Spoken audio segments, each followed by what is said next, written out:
The car hums softly as it glides through the endless stretch of highway, swallowed by the darkness of the night. The headlights cut through the fog like two pale blades, illuminating nothing but the cracked asphalt and the occasional skeletal tree leaning over the road. Emma's hands tighten on the steering wheel, her knuckles whitening as she fights the weight of exhaustion. The dashboard clock glows faintly. 2:47 a.m. She reaches for the radio, her fingers brushing the dial. Static crackles, sharp and erratic, before giving way to a low, mournful melody. The music is wrong, notes bending unnaturally, rhythms stuttering and collapsing into dissonance. It feels alive, slithering through the speakers, wrapping itself around her. She hesitates, her finger hovering over the dial, but something keeps her from turning it off. The music is unsettling, yes, but it's also familiar.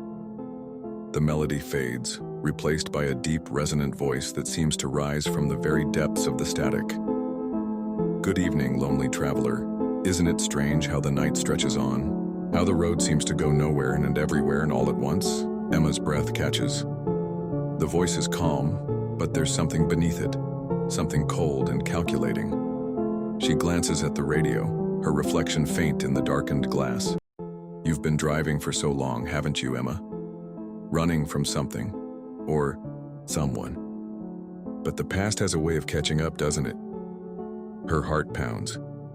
The voice knows her name. The road ahead seems to narrow, the trees closing in like silent sentinels.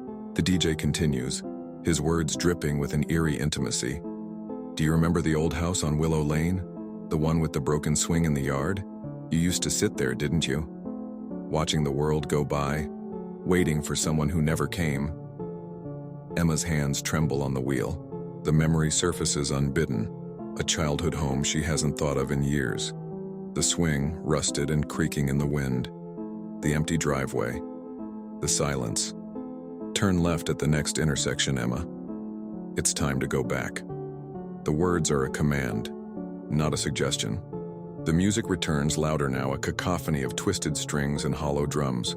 The static hisses and pops, weaving itself into the melody. Emma's breath comes in shallow gasps as the headlights reveal a sign ahead.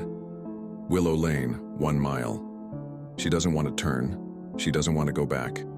But her hands move on their own, the car gliding smoothly onto the narrow, overgrown road. The trees press closer, their gnarled branches clawing at the sky. The radio grows louder, the DJ's voice now a whisper in her ear. You've always known this was where you'd end up, haven't you? Back to where it all began. Back to where you left her. Emma's eyes widen. The car slows as the house comes into view, a crumbling silhouette against the moonlit sky. The swing sways gently in the wind, its chains rattling like bones. She steps out of the car, her legs unsteady, and approaches the house. The radio continues to play, the DJ's voice now a low, mournful chant. You were only a child. You didn't mean to leave her behind. But she's been waiting, Emma, waiting for you to come home. The front door creaks open, revealing a darkness so complete it seems to swallow the light. Emma steps inside, the air thick with the scent of decay. The radio crackles, the DJ's voice now coming from everywhere and nowhere. Welcome back, Emma. She's been waiting so long. A figure emerges from the shadows, a little girl, her face pale and lifeless, her eyes hollow.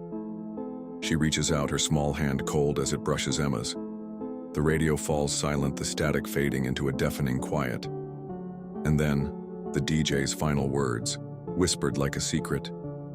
You've been dead all along, Emma. This is where you belong. The screen fades to black as the house dissolves into the night, leaving only the faint sound of the wind and the creak of the broken swing.